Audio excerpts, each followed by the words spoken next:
Hello guys, in this video I'm going to show you how to turn on density maps on the marine traffic application.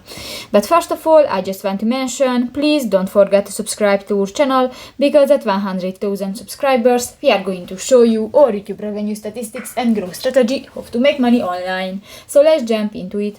First of all, open the application on your device. So that's the home screen, and new, just click to the icon at the upper left corner. New, go to the layer options, and here you can find the second option, the density maps. Actually, I don't use this option, but if you want to turn on, click to the next white circle, and if it will be turned you can enable that, but if you have a Pro membership, actually I don't have that, so I can't show this function, but you can buy a membership and you can activate this option. So that's pretty much it for this video, guys. See you in the next one. Bye bye.